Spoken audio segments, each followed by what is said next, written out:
Hi hello నమస్తే welcome to my YouTube channel drama of life. నా భార్య 7 అన్నయ్యలకు ఒక్కతే చెల్లెలు.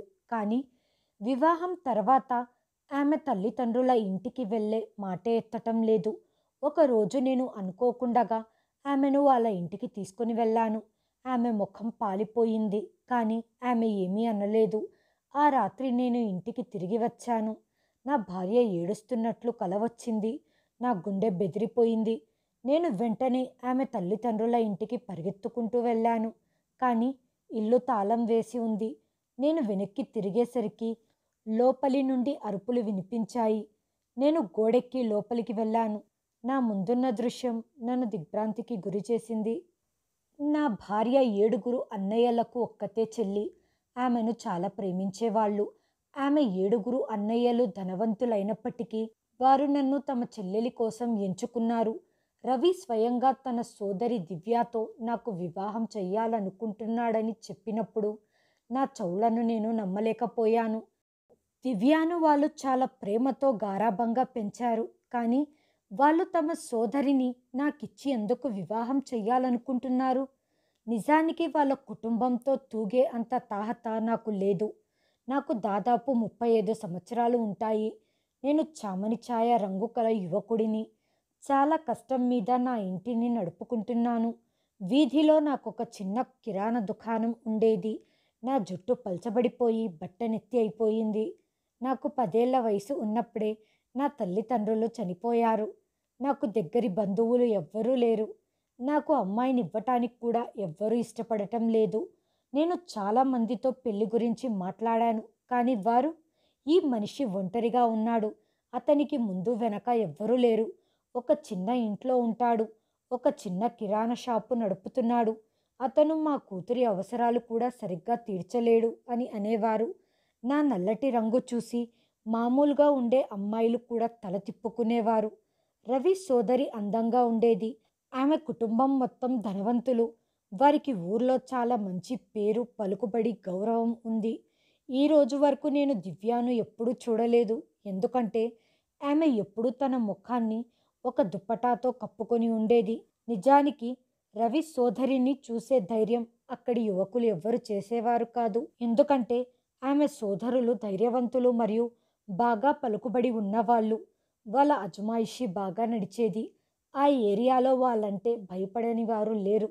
అందరికీ తెలుసు ఆమె రవి చెల్లెలు అని. నాకైతే అసలు ఆమె వైపు చూసే ధైర్యమే లేదు. నిజానికి వాళ్ళ ఇంటికి రేషన్లు నా కిరాణా దుకాణం నుండే వెళ్ళేవి మరియు నేను వాటిని వారి ఇంటికి డెలివరీ చేసేవాణ్ణి. కానీ నన్ను వారింటి లోపలికి కూడా ఎప్పుడూ అనుమతించలేదు. ఈ విధంగా చాలా సంవత్సరాలుగా జరుగుతూ వస్తుంది. అకస్మాత్తుగా ఒకరోజు అతను తన చెల్లెల్ని పెళ్లి చేసుకోమని నన్ను అడుగుతాడని నేను ఊహించలేదు. అతని నోటి నుంచి ఆ మాట వినగానే నేను ఆశ్చర్యంగా రవి ముఖం వైపు చూసి ఇలా చెప్పాను, సార్, మీరేం చెబుతున్నారు అని అడిగాను. అప్పుడతను, నా చెల్లి దివ్యాను నీకిచ్చి పెళ్లి చేయాలనుకుంటున్నాను అన్నారు. నేను సంకోచిస్తూ, సార్, నేనెక్కడా, మీ చెల్లెలెక్కడా? నాకు ఆ అర్హత లేదు అనిపిస్తుంది అన్నాను. అప్పుడతడు, దీనికి నా కుటుంబం మరియు నా చెల్లెలు సమ్మతిస్తున్నారు. చాలు, నువ్వు శుక్రవారం మధ్యాహ్నం పెళ్లి చేసుకోవటానికి పూజారిని తీసుకురా అని అన్నాడు. ఇది విని నేను ఆశ్చర్యపోయాను. నేను వింటున్నది నిజమేనా అని ఇప్పటికీ నమ్మలేకపోయాను. ఇలా కూడా సంబంధాలు ఉంటాయా? ఇలా కూడా వివాహాలు జరుగుతాయా అనిపించింది. అంతా చాలా త్వరగా జరిగిపోయాయి. ఎలాగంటే వాళ్ళు నా పెళ్లి సంబంధాన్ని నిర్ణయించినట్టు కాకుండగా నాకు ఏదో ఆదేశం జారీ చేసినట్టుగా అనిపించింది. ఏదేమైనా నేను ఇంటికి తిరిగి వచ్చాను. కానీ నాకు అర్థం కావటం లేదు.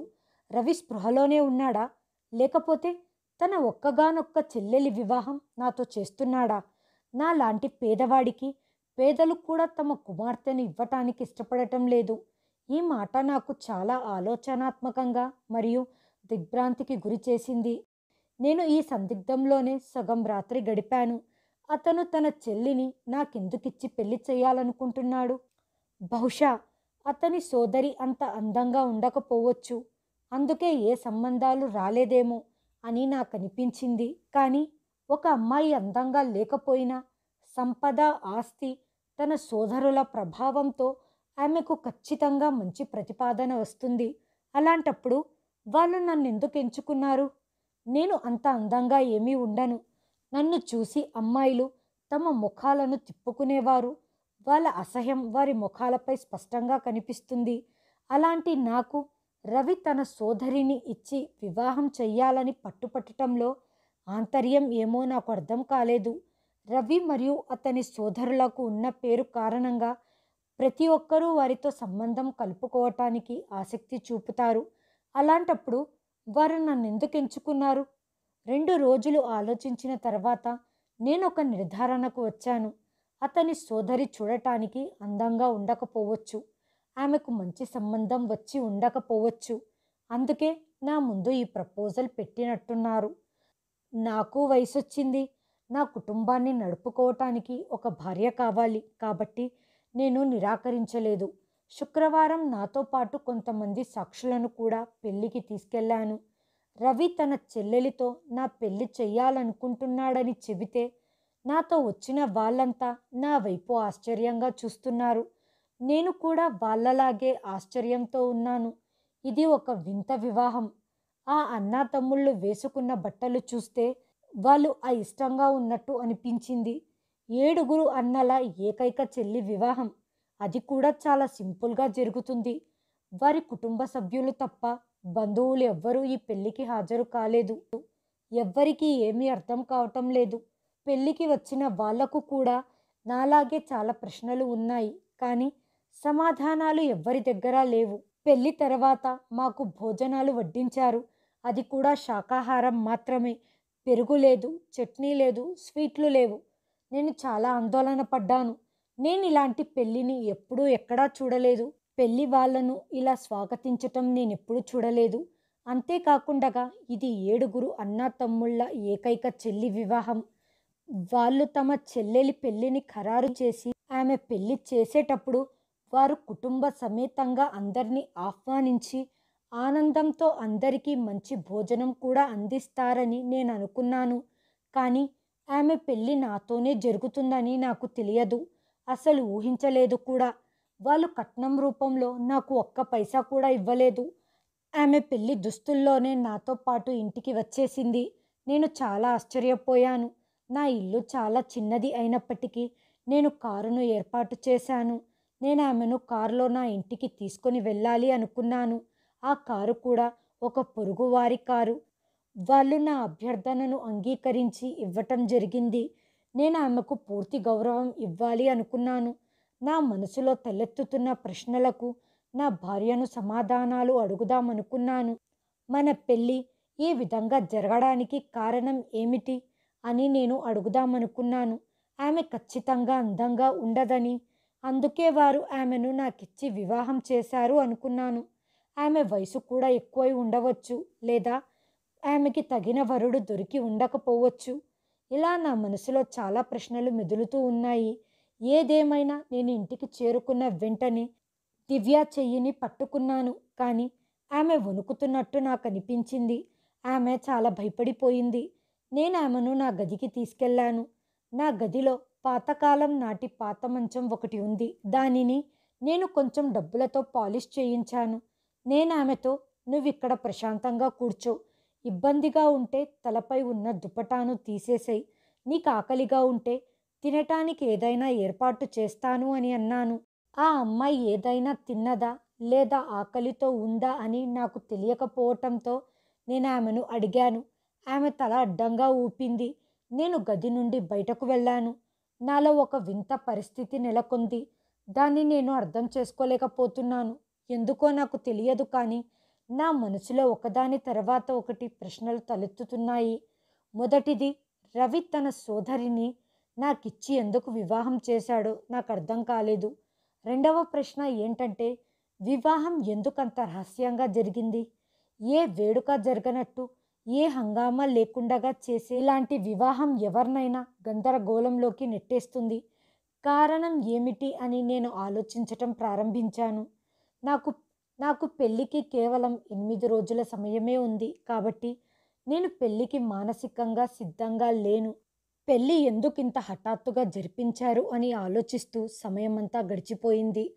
అప్పుడు నేను నా గదికి వెళ్ళాలి అనుకున్నాను. ఎందుకంటే దివ్య దగ్గర నా ప్రశ్నలన్నిటికీ సమాధానాలు ఉండవచ్చు అనుకున్నాను. కానీ ఈ రాత్రి అలాంటి ప్రశ్నలు అడగటం కరెక్టేనా అని నేను ఆలోచించాను. నా రూపాన్ని బట్టి తరచుగా నా పెళ్లి చూపులలో తిరస్కరించబడినందుకు నాకు వివాహంపై ఇప్పటికే నమ్మకం లేదు. కాబట్టి నేను పెళ్లి చేసుకోవటం నాకొక వింత అనుభవం. ఒక అమ్మాయితో మాట్లాడటం, అది కూడా భార్యతో ఇలాంటి మాటలు మాట్లాడటం నాకు చాలా కష్టంగా ఉంది. ఏది ఏమైనా నేను గదిలోకి ప్రవేశించాను. అప్పటికి దివ్య దుప్పటాను తీసేసింది. ఆమె లేత గులాబీ డ్రెస్సు వేసుకొని ఉంది. ఆమె ఎటువంటి ఆభరణాలు ధరించలేదు. కొద్దిగా మేకప్ వేసుకుంది. కానీ నా ముందు కూర్చున్న ఆమెను చూసి నాకు దిమ్మ తిరిగిపోయింది. ఆమె చాలా అందంగా ఉంది. నా కళ్ళను నేను నమ్మలేకపోయాను. ఆమె ఇంత అందంగా ఉంటుందని నేనెప్పుడూ ఊహించలేదు.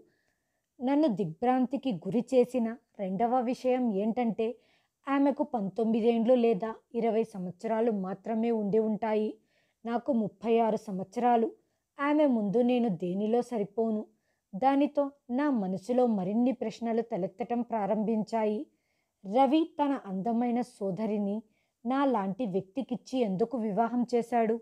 నాకు డబ్బు, అందం లేదా ఆకర్షణీయమైన వ్యక్తిత్వం ఏమీ లేదు. ఆమె ముందు నేను పూర్తిగా దేనికి సరిపోను.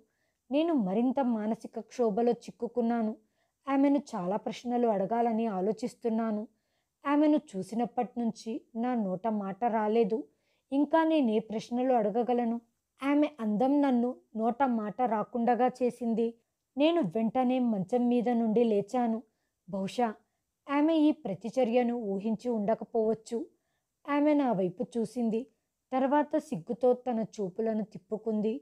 నేను దివ్యతో, "నువ్వు చాలా అందంగా మరియు చాలా చిన్న వయసు అమ్మాయిలా ఉన్నావు" అని అన్నాను. నా ప్రశ్నకు ఆమె నన్ను చూసి, "నాకు అర్థం కాలేదు" అంది. "నేను నీకు తగిన వాడిని కాను అనిపిస్తుంది."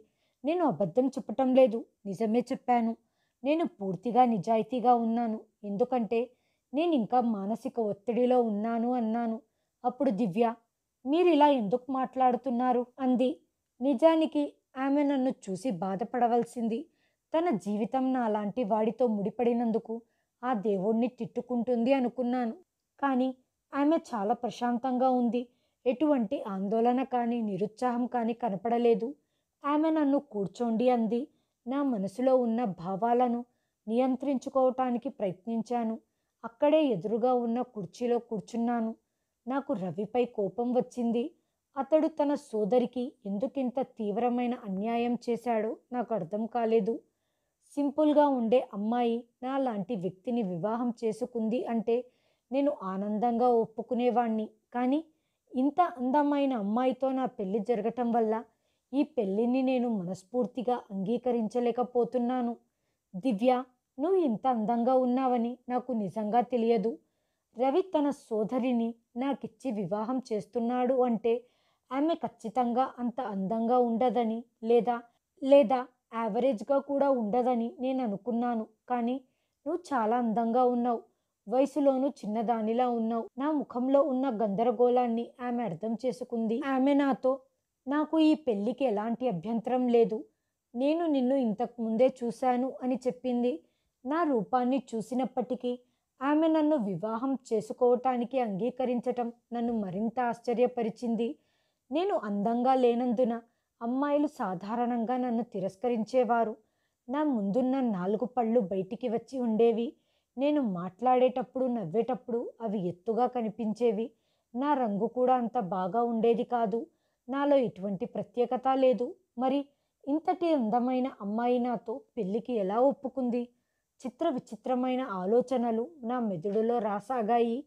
ఈ అమ్మాయి పైన ఏదైనా అఘాయిత్యం జరిగిందా? తనకు ఏమైనా నష్టం కలిగిందా అని భయపడిపోయాను.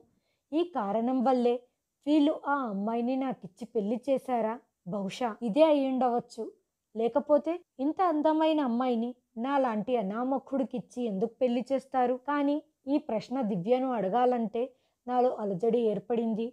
నేను కుర్చీలోనే కూర్చొని తనని అడిగాను, "మీ అన్నయ్యలు నన్ను నీకిచ్చి ఎందుకు పెళ్లి చేశారో నాకు అర్థం కాలేదు అని నేను అనటంతో ఆమె ఇలా అడిగింది. ఎందుకు? మీరు దీనికి అభ్యంతరం చెప్పారా? మీరు తిరస్కరించి ఉండవచ్చు కదా. ఆమె ఇలా చెబుతుండగా ఆమె స్వరం చాలా కఠినంగా మారింది. తర్వాత ఆమె, నీకు నేను నచ్చలేదా అని అడిగింది. ఇది విన్న నేను మరింత షాక్ అయ్యాను. ఈ అమ్మాయికి పిచ్చి పట్టిందా? ఆమె నన్ను చూడలేదా? అసలు ఆమెకు సరిగ్గా కనపడుతుందా లేదా? ఆమె నాలోని అందవికారాన్ని అస్సలు చూడలేకపోయింది అనుకుంటూ నేను నా కుర్చీలో నుంచి లేచి ఆమె ముందు కూర్చున్నాను. ఆమె కళ్ళు దిగులుగా ఉన్నాయి, కానీ ఆమెతో ఏమి మాట్లాడాలో నాకు అర్థం కాలేదు. మీ అన్నయ్యలు చాలా ప్రభావవంతమైన మరియు తెలివైన వ్యక్తులు. ఈ ఊరిలో వారికి చాలా మంచి పేరు ఉంది. వాళ్ళకు నువ్వు ఒక్కతివే చెల్లెలివి. నిన్ను చాలా ప్రేమగా గారాబంగా పెంచారు అని నేను విన్నాను.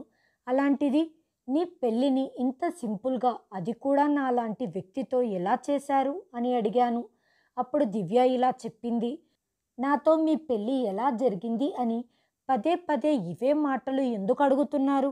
ఆ దేవుడి కోసమైనా నా ముందు మిమ్మల్ని మీరు అంత చిన్న చూపు చూసుకోవద్దండి. నాకు మీ మీద అపారమైన గౌరవం ఉంది అన్న ఆమె మాటలు నన్ను మరింత గందరగోళానికి గురి చేస్తున్నాయి. అవి నన్ను ఇబ్బంది పెడుతున్నాయి. ఎలాగైనా దివ్య యొక్క నిజాన్ని తెలుసుకోవాలి అని ఆలోచించటం మొదలుపెట్టాను. కానీ ఆమె మాటలు నా ప్రశ్నలకు సమాధానాన్ని ఇవ్వటానికి బదులుగా నన్ను గందరగోళానికి గురి చేస్తున్నందుకు నేను మరింత గందరగోళానికి గురయ్యాను. ఏదో ఒక కారణం ఉండి ఉండాలి. నీపై ఏదైనా దుర్ఘటన జరిగిందా అని అడిగిన తర్వాత నేను మౌనంగా ఉండిపోయాను. ఆమె చిరాకుగా ముఖం పెట్టి, మీరు నా వ్యక్తిత్వాన్ని అనుమానిస్తున్నారా అని అడిగింది. దివ్య, నేను ఆ దేవుడి మీద ప్రమాణం చేసి చెబుతున్నాను, నేను నిన్ను అనుమానించటం లేదు. కానీ నాకు ఏమీ అర్థం కావటం లేదు. ఇదంతా నాకు చాలా వింతగా ఉంది. అప్పుడే దివ్య తన పాలలాంటి తెల్లటి చేతిని నా చేతిపై ఉంచింది. నాకొక్కసారిగా షాక్ తగిలినట్టుగా అనిపించింది.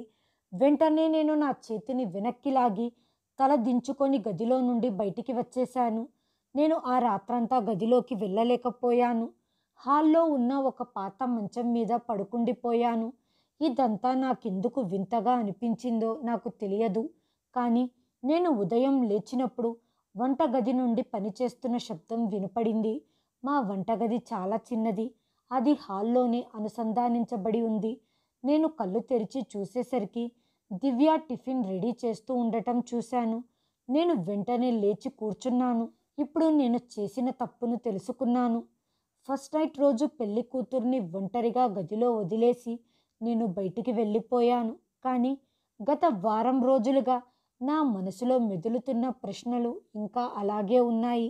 సరే అనుకుంటూ నేను లేచి వంటగదిలోకి వెళ్ళి దివ్యతో, నువ్విక్కడ ఏం చేస్తున్నావు? మార్కెట్కు వెళ్ళి నేను బ్రేక్ఫాస్ట్ను తీసుకొని వస్తాను. నిన్న రాత్రి నీకు పెళ్లి జరిగింది. నువ్వు ఈ పనులన్నీ చేయటం మంచిగా అనిపించదు అన్నాను. ఏం పర్వాలేదు, ఇంకొన్ని రోజుల తర్వాత అయినా ఆ పనులన్నీ నేనే చేసుకోవాలి. అదే నేను ఇప్పటి నుంచే ఆ పనులన్నీ చేయటం మొదలు పెడితే పెద్ద తేడా ఏమీ కనిపించదు.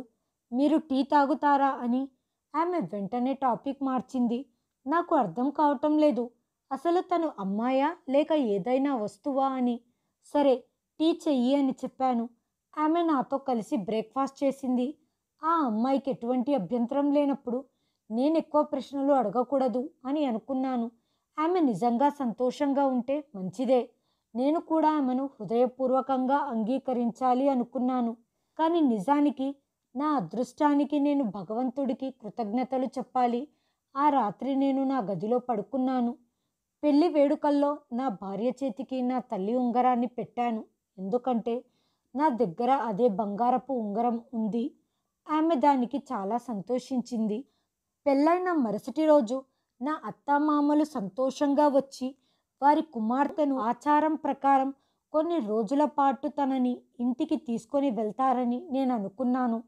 అప్పుడు నేను మళ్ళీ వెళ్ళి ఆమెను తిరిగి తీసుకురావాలి అనుకున్నాను. కానీ దివ్య ఇంటి నుండి ఎవ్వరూ రాలేదు. నా భార్య కూడా వెళ్ళటానికి సిద్ధంగా లేదు. అప్పుడు నేను దివ్యతో, మనమందరము ఒకే ఊరిలో నివసిస్తున్నాము. పర్వాలేదు, పద, నేను నిన్ను మీ ఇంట్లో వదిలేసి వస్తాను. బహుశా నువ్వు బాధపడుతున్నట్టున్నావు. మీ అన్నయ్యలు నిన్ను చూడటానికి ఆతృతగా ఉండి ఉంటారు అని నేను ఇలా చెప్పగానే ఆమె తన చూపులను తిప్పుకోవటం ప్రారంభించి ఇలా అంది. లేదు, నేను వెళ్ళకూడదు అనుకుంటున్నాను అంది. దివ్య, నువ్వెందుకు వెళ్ళకూడదు అనుకుంటున్నావు? అది మీ తల్లిదండ్రుల ఇల్లు. నేను నిన్ను మీ ఇంటికి వెళ్ళనివ్వకుండగా ఎందుకు ఆపుతాను అన్నాను. ఆమె చాలా భయపడిపోయింది. ఆమె తన సొంత అన్నయ్యల ఇంటికి వెళ్ళటానికి ఎందుకంతగా భయపడుతుందో అని నేను ఆశ్చర్యపోయాను. సరే దివ్య, పర్వాలేదు, నువ్వు వెళ్ళకూడదు అనుకుంటే వెళ్ళొద్దు అని నేను ఇలా చెప్పినప్పుడు ఆమె ముఖంలో ఒక వింత ఉపశమనం కనిపించింది. నేను ఇంట్లో ఒక పని మనిషిని పెట్టుకునే స్థితిలో లేను. ఎందుకంటే నాకు అంత ఆదాయం లేదు. ఆ అమ్మాయే అన్ని పనులు స్వయంగా చేయటం చూసి నేను ఆశ్చర్యపోయాను. ఈ రోజు వరకు ఆమె నుండి ఒక్క కంప్లైంట్ కూడా నాకు రాలేదు. ఒక నెల గడిచింది. ఒకవేళ ఆమె తన తల్లిదండ్రుల ఇంటికి వెళ్ళాలనుకుంటే నేను ఆమెను డ్రాప్ చేస్తాను అని పదే పదే చెప్పాను. కానీ ఆమె ప్రతిసారి వద్దు అని స్పష్టంగా నిరాకరించింది. ఒకరోజు వర్షం జోరుగా కురవటం మొదలయ్యింది. ఇలా వర్షం పడినప్పుడల్లా నా షాప్లోకి వర్షపు నీరు వచ్చేవి. అందుకే నేను త్వరగా దుకాణం మూసివేసి ఇంటికి వెళ్ళాను. నేను ఇంటికి వెళ్ళినప్పుడు దివ్య దేవుడు ముందు కూర్చొని చేతులు జోడించి గట్టిగా ఏడుస్తుంది. ఆమెకు ఏమయ్యింది అని నేను చాలా కంగారు పడిపోయాను. ఆమె అలా ఏడవటం నేనెప్పుడు చూడలేదు. నా మనసులో వింత వింత ప్రశ్నలు తలెత్తటం ప్రారంభించాయి. ఖచ్చితంగా నాకు తెలియనిది ఏదో ఉండి ఉండాలి. ఆమె పరిస్థితిని నేను అర్థం చేసుకోలేకపోయాను. ఆమె ఏడుపు ఆపే వరకు నేను అక్కడే నిలుచున్నాను. ఆమె ఏడవటం పూర్తయ్యాక తన కళ్ళను తుడుచుకుంటూ దుప్పటాను సరిచేసుకుంటూ వెనక్కి తిరిగింది.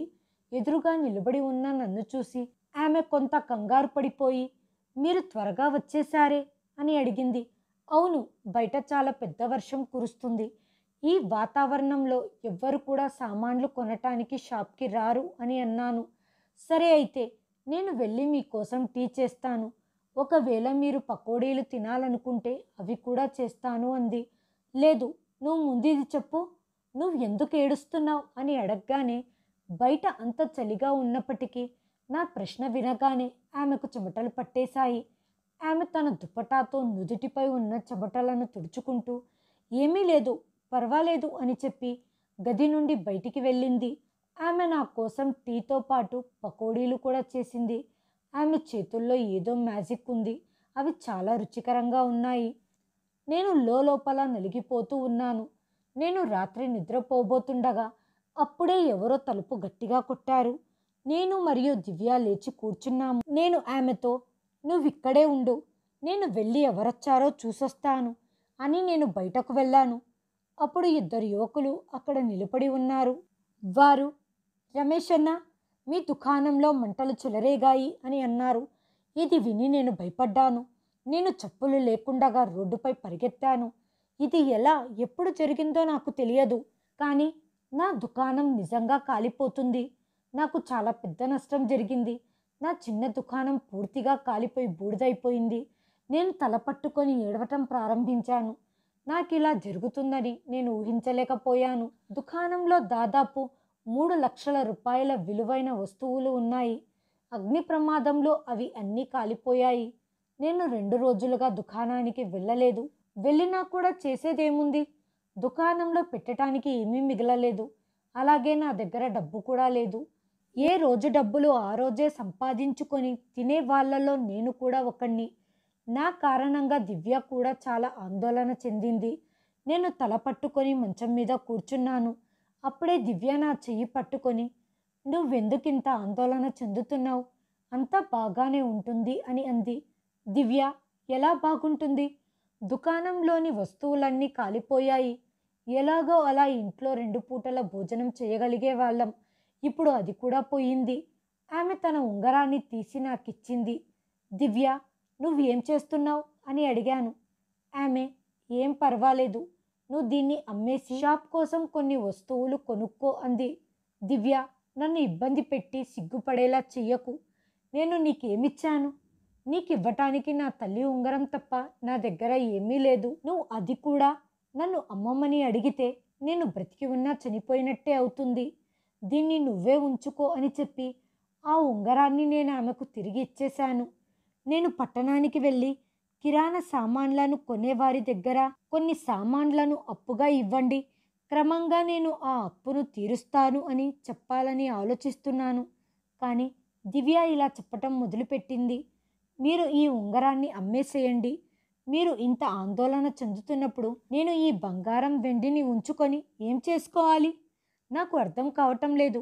అసలు తను ఎలాంటి అమ్మాయి? ఒకటి, తను చాలా అందంగా ఉంటుంది, చిన్న వయసు, పైగా ఒక మంచి కుటుంబం నుంచి వచ్చింది. దానికి తోడు అలాంటి సమయాలలో ధైర్యం. నాకైతే ఈ మాట ఒక పజిల్లా మారింది. ఆమె ఉద్దేశాలను నేను అనుమానించటం లేదు.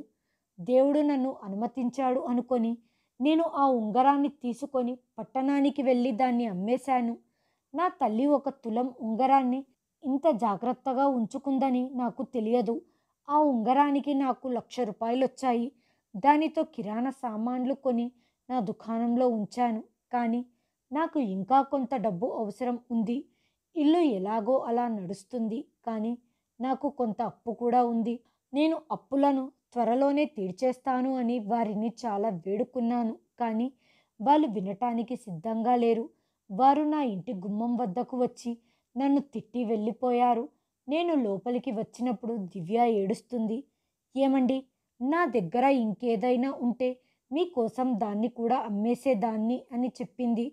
దివ్య, అనవసరంగా నువ్వెందుకు ఆందోళన చెందుతున్నావు? అన్నీ నేను చూసుకుంటాను అని అన్నాను. ఆ తర్వాత ఆమె ప్రతిరోజు అలా బాధపడుతూ ఉండటం చూసి నేను ఇలా ఆలోచించాను. ఆమెను ఆమె తల్లిదండ్రుల ఇంట్లో దింపాలి అనుకున్నాను. ఎందుకంటే ఆమె నా వల్ల చాలా బాధపడుతూ ఎప్పుడు ఏడుస్తూనే ఉండేది. నేను తనని ఏమీ అడగకుండానే రెడీ అవ్వు అన్నాను. అప్పుడు దివ్య, ఎందుకు, ఎక్కడికి వెళ్ళాలి అని అడిగింది. ఎవరిని కలవటానికి వెళ్ళాలి అని నేనన్నాను. ఆమె వెంటనే తన దుప్పటాను కప్పుకుంది. నేను నిశ్శబ్దంగా ఆమెను తన ఇంట్లో దింపటానికి వెళ్ళాను. కానీ ఆమె తలుపు దగ్గరికి చేరుకోగానే ఆశ్చర్యంగా నా వైపు చూసింది. కానీ అప్పటికే నేను తలుపు తట్టాను. రవి తలుపు తెరిచాడు. కానీ దివ్యాను చూడగానే అతని ముఖంపై చిరాకు కనిపించింది. అతను నన్ను చూసి పక్కకు తప్పుకుంటూ, లోపలికి రండి, మీరు బయట ఎందుకు నిలబడి ఉన్నారు అనగానే మేమిద్దరం లోపలికి వెళ్ళాము. నా ముందు ఒక నీళ్ళ గ్లాసును ఉంచారు. ఇది చూసి దివ్య అందరి వైపు కోపంగా చూస్తుంది. నేను నీళ్లు తాగేసి ఇలా చెప్పటం మొదలుపెట్టాను. నిజానికి మా పెళ్లి జరిగి 2 నెలలు అయ్యింది. మీరు బాధపడుతూ ఉంటారు. అందుకే నేను దివ్యాను ఇక్కడ వదిలిపెట్టడానికి వచ్చాను. రేపు వచ్చి నేను ఆమెను తీసుకొని వెళ్తాను అన్నాను. అక్కడ ఎలాంటి ఆప్యాయత నాకు కనిపించలేదు. అక్కడ నేను 15 నిమిషాలు మాత్రమే ఉన్నాను. ఎవ్వరు నన్ను టీ తాగుతారా అని కూడా అడగలేదు. నాకు ఎలాంటి స్వీట్లు కూడా ఇవ్వలేదు. నేను తిరిగి నా ఇంటికి వచ్చేశాను. కానీ రాత్రి నిద్రపోతున్నప్పుడు ఏడుస్తున్న దివ్య ముఖమే నా కళ్ళ ముందు మెరుస్తూ ఉంది. ఆ తర్వాత నేను నా ఆలోచనలను విదిలించుకుంటూ పడుకున్నాను. కానీ నాకు ఒక కల వచ్చింది. ఆ కలలో తను ఏడుస్తుంది. నన్ను కాపాడు, ఈ వ్యక్తులు నన్ను చంపేస్తారు అని అరుస్తుంది. నేను అకస్మాత్తుగా లేచి కూర్చున్నాను. నా గుండె దడదడలాడుతుంది. నేను వెంటనే లేచి చెప్పులు వేసుకొని దివ్య ఇంటికి చేరుకున్నాను. కానీ అక్కడ తాళం వేసి ఉండటం చూసి నేను ఆశ్చర్యపోయాను. ఇలా ఇంతకుముందు ఎప్పుడూ జరగలేదు. ఇంట్లో ఒకరిద్దరు అన్నయ్యలు లేకున్నా ఖచ్చితంగా మిగిలిన వారందరూ వారి భార్యలు, పిల్లలు ఇంట్లో ఉండేవారు. వీళ్ళు ఎక్కడికి వెళ్ళి ఉంటారు అని నేను ఆలోచిస్తున్నాను. కానీ నాకు అర్థం కావటం లేదు. దివ్య కూడా నాతో ఎందుకు ఏమీ చెప్పలేదు? తన దగ్గర ఫోన్ ఉంది కాబట్టి తను ఫోన్ చేసి మేమిక్కడికి వెళ్తున్నాము అని తను చెప్పొచ్చు అనుకుంటూ నేను వెనక్కి తిరగగానే లోపలి నుండి నాకు ఎవరో వెక్కి వెక్కి ఏడుస్తున్న శబ్దాలు వినిపిస్తున్నాయి. నాకు ప్రాణం పోయినంత పనయ్యింది. నేను ఆ పొడవైన గోడల నుండి తొంగి చూడటానికి ప్రయత్నించాను. కానీ ఏమీ కనిపించలేదు. నేను లోపలికి వెళ్ళి చూడాలి అనుకున్నాను. నేను చుట్టూ చూశాను. అప్పుడే తలుపు దగ్గర గోడకు ఆనుకొని ఒక కర్ర కనపడింది. అది చాలా పొడవుగా ఉంది. నేను కర్ర సహాయంతో గోడ పైకెక్కి కిందికి దూకాను. నేను కిందికి దూకిన వెంటనే నా ముందు ఉన్న దృశ్యం చూసి భయపడిపోయాను. ఇంటి ప్రాంగణం చాలా పెద్దది. పక్కన ఒక చిన్న ఖాళీ స్థలం ఉంది. అక్కడ వదులుగా ఉండే మట్టి ఉంది. అక్కడ ఒక గొయ్యి తవ్వుతున్నారు. దివ్య నోరు మరియు చేతులు ఆమె వెనకకు కట్టేసి ఉన్నాయి. ఆమె నా వైపు చూస్తుంది. ఆమె అన్నయ్యలు ఆమెను పట్టుకొని గుంతలో పాతిపెట్టడానికి సిద్ధమవుతున్నారు. ఇది చూసి నా ఒంట్లో వణుకు పుట్టింది. నేనేమీ ఆలోచించకుండగా రవిని మరియు అతని సోదరులను కొట్టడం ప్రారంభించాను. వెనక్కి జరగండి, మీరు ఏం చేస్తున్నారు అని అన్నాను. అప్పుడు వాళ్ళు, ఇక్కడి నుండి వెళ్ళిపో, లేకపోతే ఆమెతో పాటు నిన్ను చంపుతాము అన్నారు.